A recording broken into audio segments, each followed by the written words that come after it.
Theatre के अलावा जब आप हैदराबाद आते हैं, हाँ। थिएटर के अलावा और भी कुछ काम हाँ, आपने यहाँ पर देखा बहुत या- बहुत बहुत कुछ काम किया। हैदराबाद आने के बाद मैंने ट्रांसपोर्ट में काम किया, एक एमबीडी ट्रांसपोर्ट थी, वहाँ काम किया। उसके बाद कंपाउंडरी थी, एक डॉक्टर के पास लक्ष्मी बोलती थी, क्योंकि प्रिस्क्रिप्शन पढ़ना आता था मुझे, कंपाउंडरी पढ़ी। फिर मारवाड़ी हाई स्कूल में टीचर ही करी, जहाँ पर मेरा हेड मास्टर से वो जमा नहीं अपना, क्योंकि अपन से वहाँ के सेक्रेटरी के बच्चे को हमने गालियाँ दी और उसने कहा कि तुम अच्छा गालियाँ देंगे, मार देंगे तो तुम कैसा नोटिस कर सकते हो, वो अच्छा अपनी सर्टिफिकेट वापस दे दो, छोड़ दी मैंने। फिर सिंधी उनके पास, उनका नंबर 1 नंबर 2 का धंधा रहता सिंधी लोगों के पास, उनके पास अकाउंट लिखना, जो से भी आते थे वैसे अकाउंट लिखना, वो अकाउंट लिखना शुरू कर दिया। फिर उसके बाद 68 में, फिर उसके बाद मैंने पीयूसी ज्वाइन करी इवनिंग कॉलेज में, 63 से 68 तक इवनिंग कॉलेज ज्वाइन किया था, 68 में ज्वाइन किया था। तो जब 68 में ज्वाइन किया तो जहाँ जहाँ भी नाटक होते थे, जहाँ जहाँ फाइन आर्ट्स के प्रोग्राम्स होते थे, वो सब नाटक देखने चले जाता था। अदरक के पंजे भी देखने गया था मैं, लेकिन नाटक से जुड़ा था, पेंटिंग की एग्जीबिशन देखने चले जाना।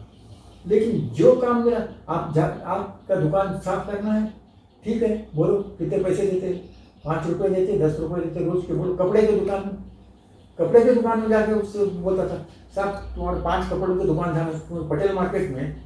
लेकिन मेरे को शर्म, या सोसाइटी में क्या बोलेंगे, मेरे अम्मा को क्या बोलेंगे, मेरे दादी को बोले जाके लोग, अम्मा को बोले कि तुम्हारा बेटा जो सो वो होटल में काम कर रहा, बोलने दो।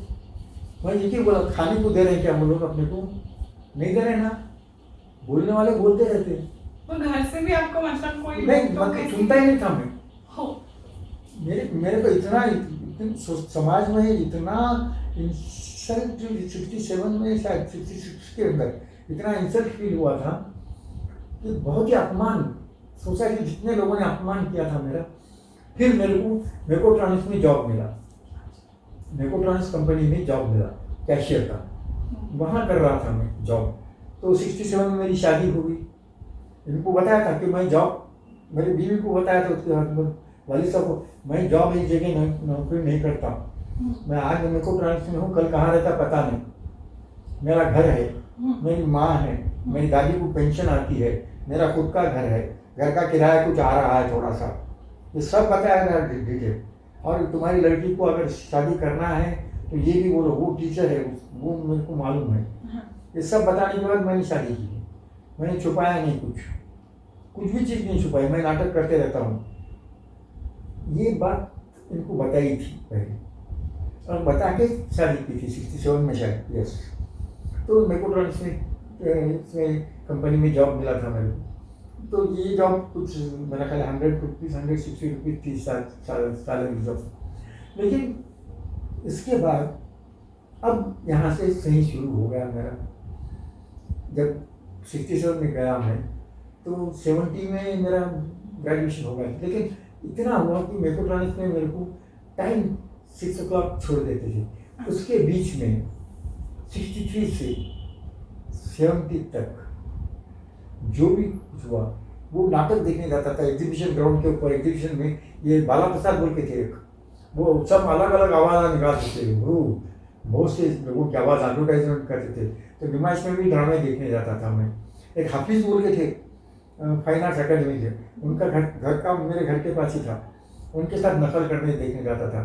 तो इस वक्त मेरा ख्याल है कि रमेश पात्रा से या इससे मुलाकात हुई, उनके नाटक देखने गया था, IMT के नाटक देखने गया था। तो पहली बार रेत की दीवार बोल के एक ड्रामा हुआ, जिसमें विजय परळीकर 68, 69, 70s में, शायद 70s और 69, 70s में रेत की दीवार में अनंता वहाँ मिला मेरे को। अनंता कुलकर्णी को अनंता बोलते जाऊँगा मैं इसके आगे, विजय परळीकर और भास्करराव कुलकर्णी। लेकिन अनंता के घर को मैं पहले ही जाता था, विजय जोशी बोल के वहाँ घर रहता था, मेरा क्लासमेट, वहाँ स्टडी करने को जाता था मैं। और टुलपड़ी भाई का घर उस्मानगंज में घर था। तो ये लोग वहाँ मिले मेरे को। वहाँ मिलने के बाद तो पहचान हो गई नाटक की वजह से, दया किशन गोयल, ये सब लोग वहाँ नाटक की वजह से मिले मेरे को। अब उसके बाद हम लोग अलग मिलते थे तो नाटक के ऊपर डिस्कशन करते थे। विजय परेलकर, भास्कर कुलकर्णी, अनंता भी नाटक के ऊपर डिस्कशन करता था। अनंता अपना अलग तरीके से रहता था। अनंता HL में टेक्निकल स्टाफ बोल के था जब, मेरा ख्याल है। उसके बाद मैरा साहब की पहचान हो गई थी थोड़ी सी नाटक की वजह से। मैरा रंजी मैरा, मागो मैरा साहब की।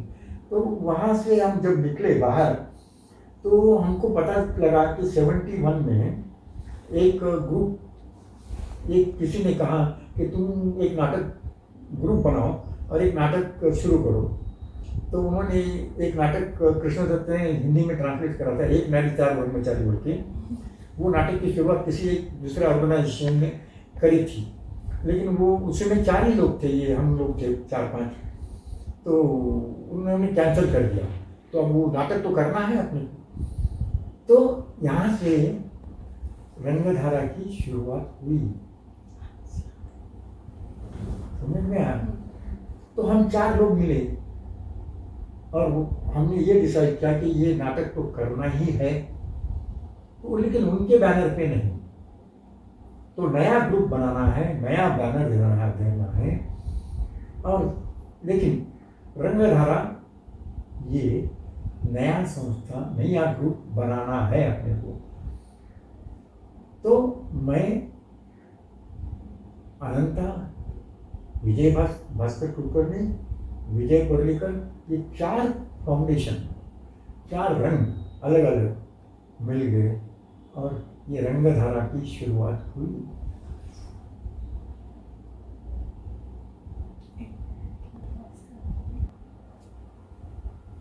तो सर रंगधारा की जब शुरुआत हुई तो आपकी आप सबकी क्या सोच थी, किस मकसद से आपने शुरू किया, और क्या सोच के, क्या पॉइंट्स को ध्यान में रखे, क्या एम्स को ध्यान में रख के आपने ये शुरुआत की रंगधारा? देखिए, रंगधारा की शुरुआत जब हुई तो हम 4 लोग अलग अलग प्रोफेशन से आते थे। विजय जो है सो आर्किटेक्ट है, और उसके बाद भास्कर राव साहब जो है सो अकाउंट्स के आदमी थे। अनंता जो है सो वो इलेक्ट्रिकल इंजीनियर के जैसे थे, वो इलेक्ट्रॉनिक्स में बहुत पक्का है अनंता।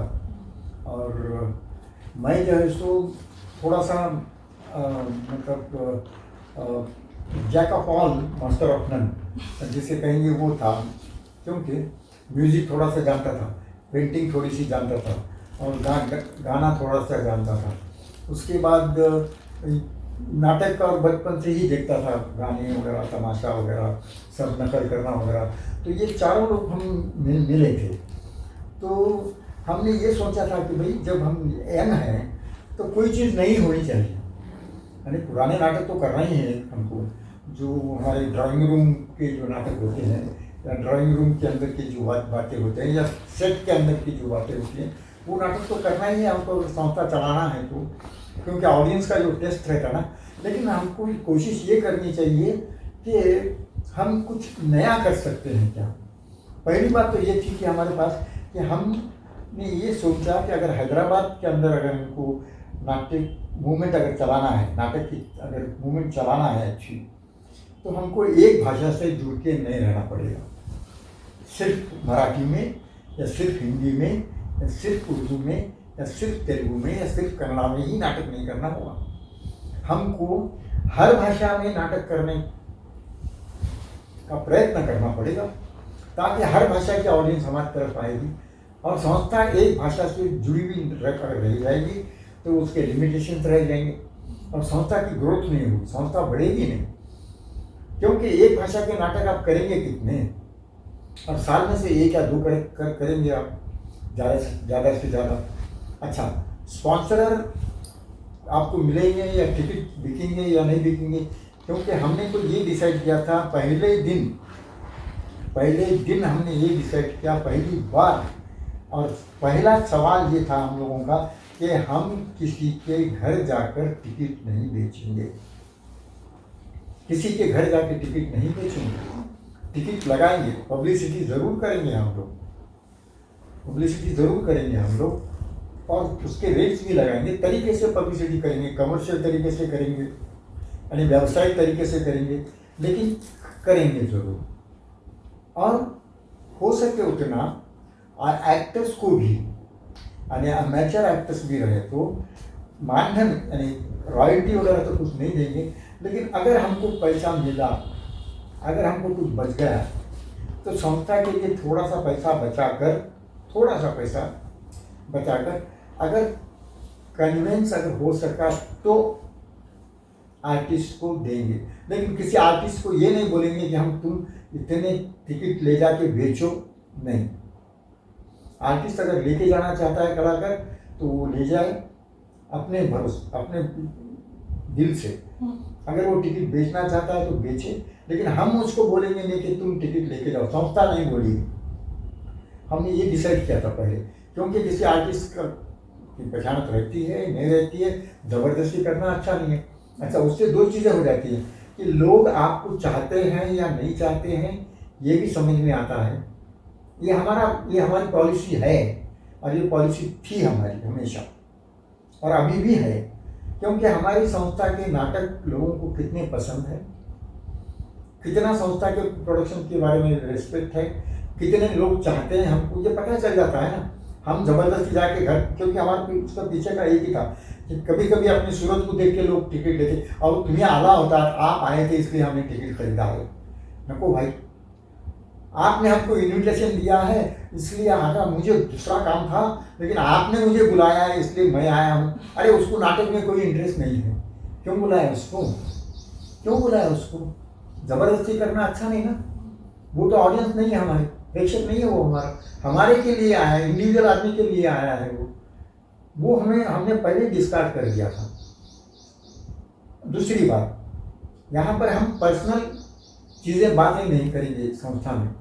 आप बाहर क्या हैं अलग है, आप बाहर कुछ भी होंगे, आप बाहर कितने भी अमीर होंगे, आपके पास 2 गाड़ियाँ होंगी, आपके पास नौकर होंगे, लेकिन यहाँ संस्था में आने के बाद, संस्था के रिहर्सल हॉल में आने के बाद आप सबके साथ एक संस्था के सदस्य हैं, आप एक कलाकार हैं, वही लेवल से बात करना है। किसी को भी वैयक्तिक जीवन से, उनके वैयक्तिक जीवन के बारे में बात नहीं करनी है। तीसरी बात, सिगरेट हो सके उतना नहीं पीना है। अल्कोहल रिहर्सल में नहीं है, नाटक के रिहर्सल में अल्कोहल नहीं चाहिए। आपको जो भी करना है आप बाहर जाके कर सकते हैं, लेकिन यहाँ पर नहीं। और किसी लड़कों के सामने बात करते समय अपनी जुबान का ख्याल करना चाहिए। किसी नए आर्टिस्ट को सीनियरिटी जूनियरिटी वगैरह कुछ नहीं है, कुछ नहीं होनी चाहिए। ये हमने नियम बनाए थे। और संस्था का जब नाटक रहता है तो संस्था के अंदर सब बराबर हैं। अगर कोई नहीं आया है तो मैं प्रेसिडेंट होते हुए भी, तुम सेक्रेटरी होते हुए भी, स्टेज के ऊपर अगर झाड़ू किसी ने नहीं लगाया है तो झाड़ू लगाना चाहिए, विंग्स लगाना चाहिए, रस्सियाँ बांधना चाहिए, लाइट के लिए अनंता को हेल्प करना चाहिए, क्योंकि लाइट का काम, प्रकाश योजना का काम अनंता करते थे, अनंता खुद करते थे। हालांकि वो एचएएल में बहुत बड़े मत में थे, लेकिन यहाँ अकाउंट्स में भास्करराव खुद करते थे काम। विजय परालकर खुद आके अपना काम करते थे, सबके साथ काम करना चाहिए। और हो सके उतना जितने भी मेंबर्स हैं वो रिहर्सल में बैठ के, सामने बैठ के देखना चाहिए।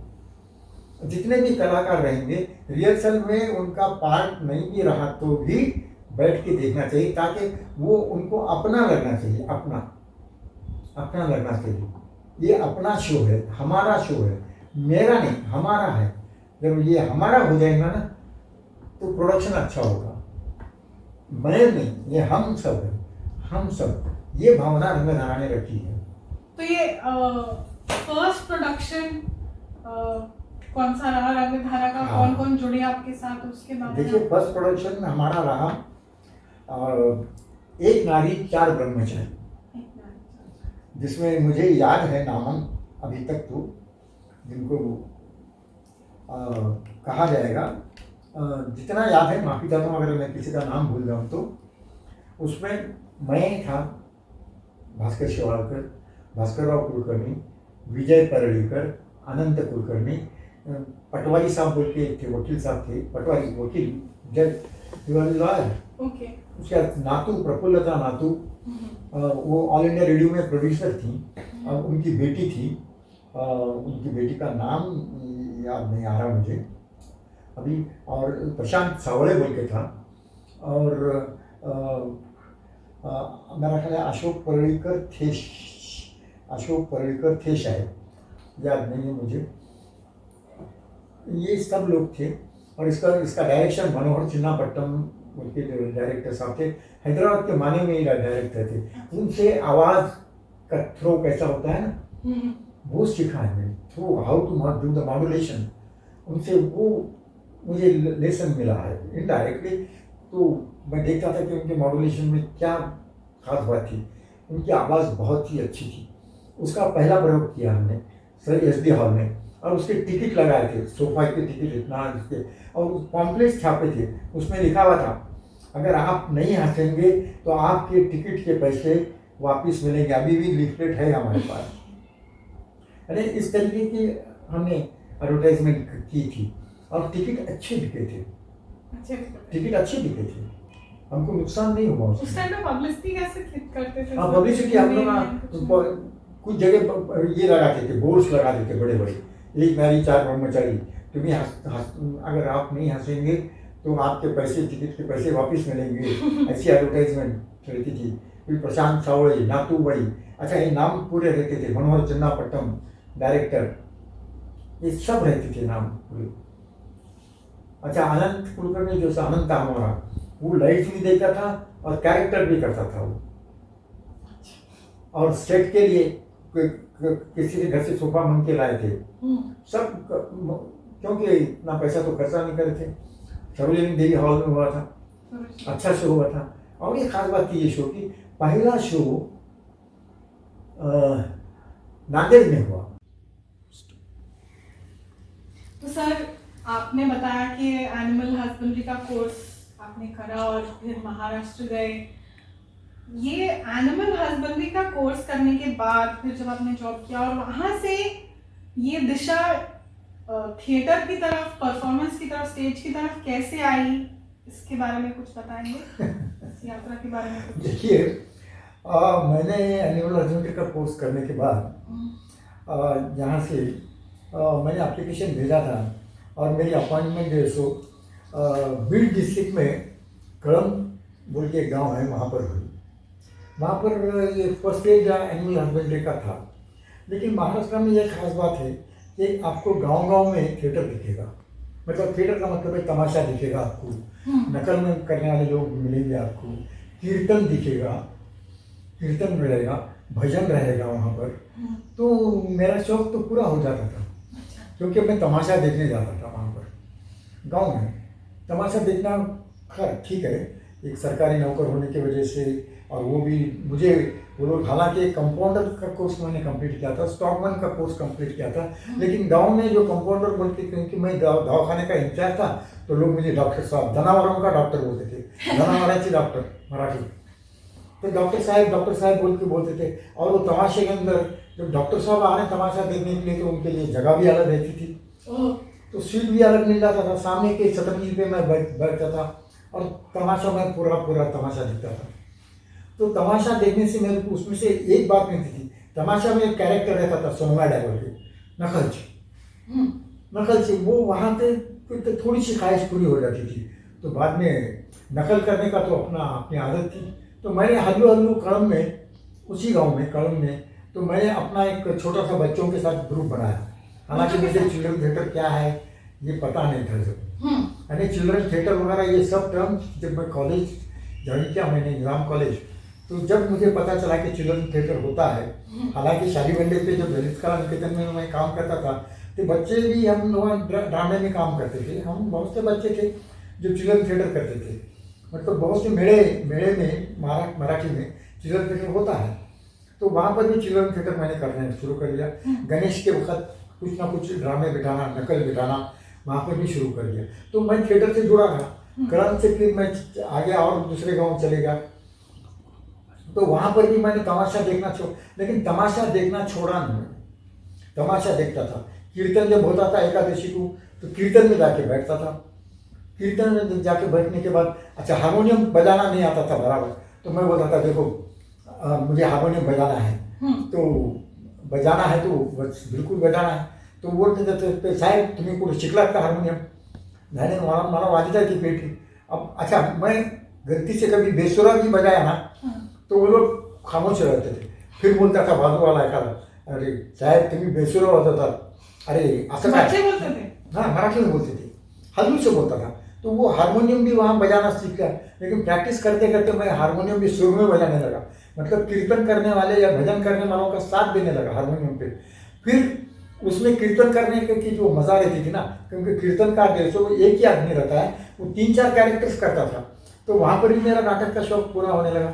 उसके बाद और भी गया, फिर मैं दूसरे गाँव को गया तो वहाँ पर नाटक का शौक पूरा होने लगा। एक भोकरंबा बोल के गाँव था, वहाँ पर जाने के बाद लगा कि कुछ लोग नाटक में शौक करते हैं, नाटक का शौक रखते हैं। तो उन्होंने गणेश गडकरी का एक प्रेम संन्यास बोल के प्ले लेके आए, तो प्रेम संन्यास बोल के उसमें मैंने कहा कि मैं नाटक में काम करूँगा, गोकुल का काम। आप एक्टिंग करेंगे? हाँ एक्टिंग भी करता था ना, अभी बचपन में भी थोड़ी सी एक्टिंग भी करता था, छोटे छोटे नाटकों में काम करता था। लेकिन मैं आपको एक बात बताना चाहता हूँ कि जब मैं बचपन में यहाँ काम करता था तो अलग तरीके से काम मिलते थे मेरे को, कॉमेडियन वगैरह वगैरह मिलते थे काम। तो मुझे डेट तो याद नहीं है बाद में। तो यहाँ पर जाने से पहले एक बार जब मैं यहाँ आया था तो मुझे एक याद है कि शशिकांत पाठक साहब ने एक ड्रामा दिखाया था। शायद मैं छुट्टियों में आया हूँगा यहाँ हैदराबाद को, वहाँ से महाराष्ट्र से। तो वहाँ पर यहाँ पर एक नाटक बिठा रहे थे वो लोग, उसका नाम था आश्चर्य नंबर 10। उसमें उन्होंने कहा कि भास्कर तू नाटक काम करतो उसका? तो मैंने कहा कि हाँ मैं करूँगा काम, देखिए अब नाटक से कैसा जुड़ा हुआ हूँ मैं। तो उन्होंने कहा कि भाई तेरे को विलन का काम करने का है। और मैं शाली मंडे पर रहता था, हमारे लोग सुल्तान बाजार में रहते थे। सुल्तान बाजार के लोग हाई अरे बहुत अपने आप को पढ़े लिखे या नाटक वाले समझते थे उस जमाने में। उनकी गलती नहीं थी, क्योंकि मराठी महाराष्ट्र शाली मंडे के लोग अपने हैं, पुराने लोग हैं, पुराना शहर है ना। तो मैं यहाँ जाता था, यहाँ जाने के बाद हमारे एक सूबेदार साहब बोल के थे और एक देशपांडे साहब बोल के थे। तो मैं खामोश अपना अकेला जाना, साइकिल पे जाना, रिहर्सल करना और खामोश बैठ जाना। तो वो लोग समझते थे कि भाई क्या है ये आदमी, तो कुछ खास दिखता नहीं है, एक्टिंग की बात कर रहा है ना। तो उसमें जब शशिकांत पाठक ने कहा मुझे, इन लोगों को कहा कि ये आदमी जो है ना, ये इन्हें बराबर तालियां देगा देखो सालों की। और हमने इन लोगों से शर्त बांधी आश्चर्य नंबर 10 में, मेरे को अभी भी याद है वो कि बोला देखो सूबेदार साहब और देशपांडे साहब, अगर मेरे सालुकी को मैं तालियां नहीं लूंगा तो मैं नाटक करना छोड़ दूंगा, अगर तालियां लूंगा तो मैं नाटक करूंगा। अगर ये शर्त है तो मंजूर है तो मंजूर कर लो। तो उन्होंने शर्त बांधी थी और जो भी शर्त थी वो हम जीतेंगे। जैसी मेरी सालुकी रविंद्र भारती में हुई, मतलब नाटक हुआ, लोगों ने तालियां बजाई तो मैं नाटक से जुड़ा हुआ था, इसका मतलब। फिर वो चले गया अंदर।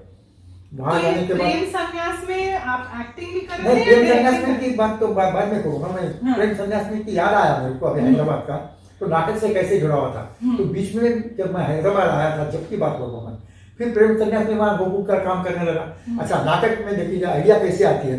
अब वहाँ पर मुस्टैचेस लगाने के थे, मूछियाँ, सफेद मूछियाँ, तो कपास के मूछियाँ हमने बनाए, कपास की मूछियाँ बनाए हमने। और गम से, अच्छा गम कौन सा गम गोल नहीं मिल रहा था, ये गुन्नियाँ बोल के रहती है, फल रहता है, देखिए आप भोकर बोलते हैं उसको मराठी में, वो लेके आए। और नीम के झाड़ से गोंद निकाल के लेके आए कुछ लोग, वो गोंद से चिपका है, मूछियाँ चिपका है। उसके बाद बाल जो थे ना काले बाल, तो वो सन रहता है ना, सन बोलते ना, चुना डालने के लिए इस्तेमाल करते, उसको काला रंग लगाया। तो लड़के को लड़कियां बनाई पूरी। अच्छा सबसे खास बात क्या थी उसमें, माइक्रोफोन एक ही था, एक माइक था और वो भोंगा लगाया था।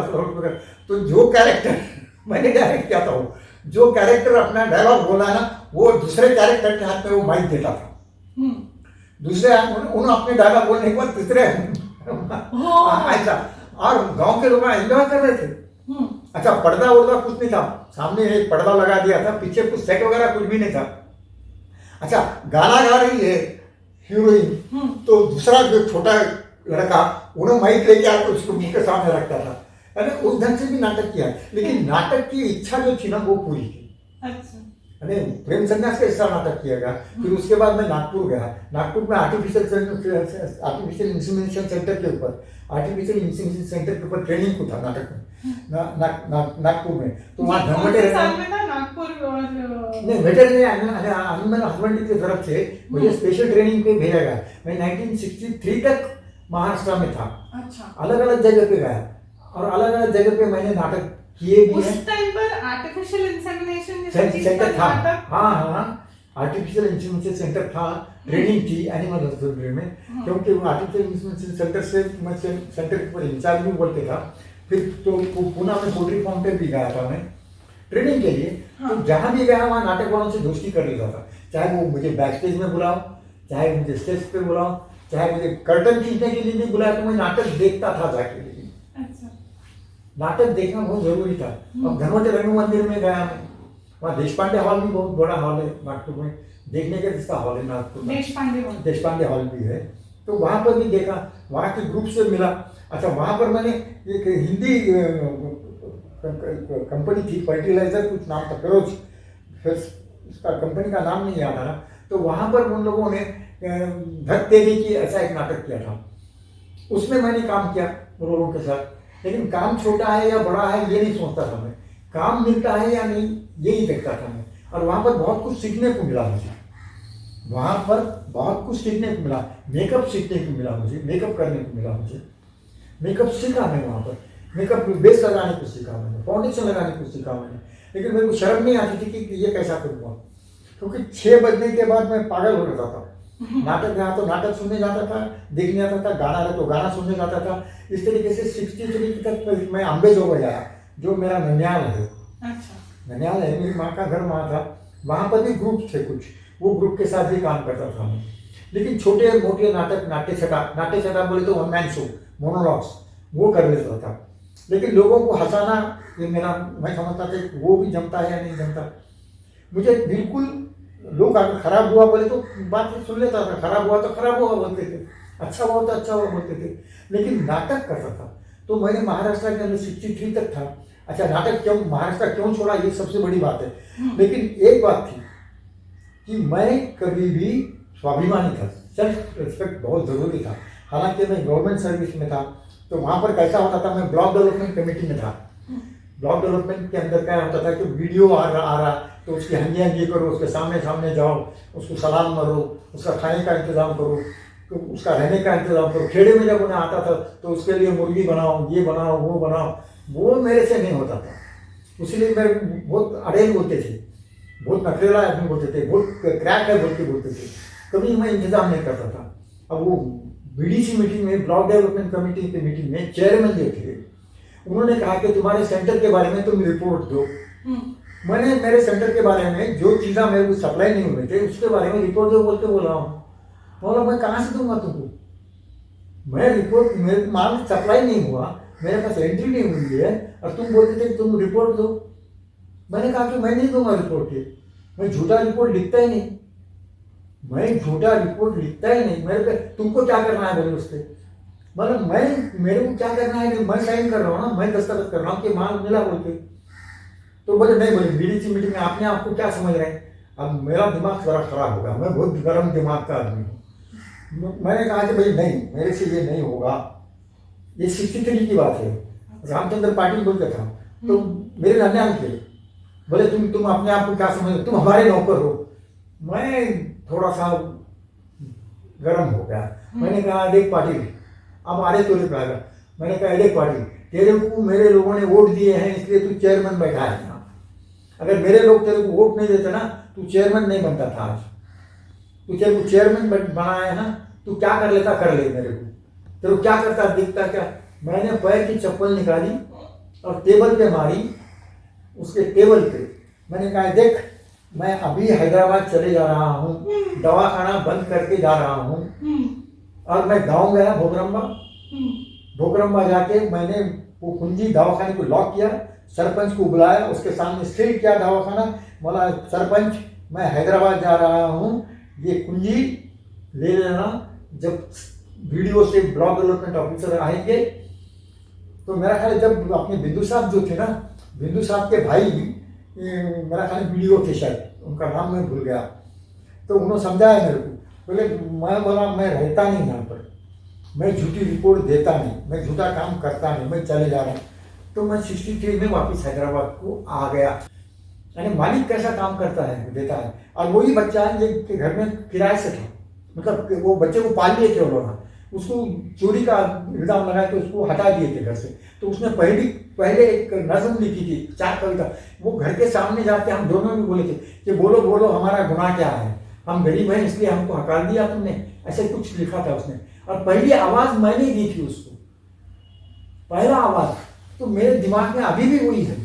उसका मेरी ज़िंदगी में बहुत बहुत बहुत नुकसान हुआ है, ऐसा लोग कहते हैं, लेकिन मैं सोचता हूँ कि मेरा नुकसान नहीं हुआ है। तो 63 में वहाँ से यहाँ आ गया मैं, 63 से 67 तक एमबीटी में काम किया, इसमें काम किया, उसमें काम किया, फिर बाद में मेकोट्रॉनिक्स में काम किया मैंने। लेकिन बाद में जब मैं कॉलेज गया, खामोश में बैठा, मैंने पीयूसी की, पीयूसी के बाद ग्रेजुएशन किया। जब मेरी जो मुलाकात हुई है नाटक की वजह से, ये जो हुआ है, क्योंकि नाटक मेरे आंग में था, रमेश पात्रा बोल के जो IMT के हैं, वहाँ पर मेरी पहली मुलाकात हुई है। उसके बीच में मैं आनंद के घर को जाता था, तुरपुड़े भाई के पास, तुरपुड़े भाई के पास जाता था, क्योंकि मेरा दोस्त जोशी अनंत कुलकर्णी के, अनंता बोलता हूँ उसको मैं, अनंत कुलकर्णी के पास, अनंता के पास जाता था। अनंता एक घर में किराए से था, उसी घर में दूसरे किराएदार थे जोशी बोल के, तुरपुड़े भाई बोल के किराएदार थे। वहाँ पढ़ने के लिए इंजीनियरिंग कॉलेज को जाता था मैं, वहाँ पढ़ने के लिए जाता था। और ये नाटक की वजह से, तो नाटक सुना मैं कि भाई रमेश पात्रा साहब एक नाटक कर रहे हैं, तो वहाँ पर ज्वाइन हो गया। क्योंकि उसका नाटक का दिग्दर्शन मेरा ख्याल विजय और भास्कर राव कुलकर्णी, विजय परेकर भास्कर राव कुलकर्णी ने किया था। तो वहाँ एक रेत की दीवार बोल के ड्रामा कर रहे थे, तो उसमें काम करने लगा मैं। वहाँ से मेरी मुलाकात हुई ये सब लोगों की, तीनों चारों लोगों की। फिर विजय भास्कर, अनंता, हम सब मिले, और फिर जब मिले हैं तो नाटक के लिहाज से, नाटक वाले लोग हैं, हम नाटक के ऊपर बात करते थे, नाटक के ऊपर काम करते थे। तो वहाँ से मैं 71 में ये हमारी रंगधारा का मतलब बातचीत हुई कि रंगधारा शुरू करना, मतलब एक ग्रुप शुरू करना चाहिए। अब देखिए हम 3 लोग मिले थे, 4 लोग मिले थे, तो चारों के रंग अलग अलग हैं। हाँ। चारों का सोच अलग अलग थी, और चारों के रंग मिलने के बाद हमने सोचा कि भाई लाल, नीला, पीला और एक सफ़ेद रंग, तो ये चारों का मिलकर एक प्रभाव बनना चाहिए, एक स्ट्रीम बनना चाहिए। इसीलिए हमने उतना कुछ खास नहीं सोचा था रंगधारा नाम ऐसा कैसा रखना चाहिए। तो ये पहला हमारा मिलन हुआ। लेकिन अनंता जो है सो सबसे मेहनती, सबसे हमारा रीढ़ की हड्डी जो है ना, वो अनंता है, अनंत कुलकर्णी, अनंता यानी बैकबोन जिसको कहते हैं ना हमारी, वो सबसे मजबूत रीढ़ की हड्डी है।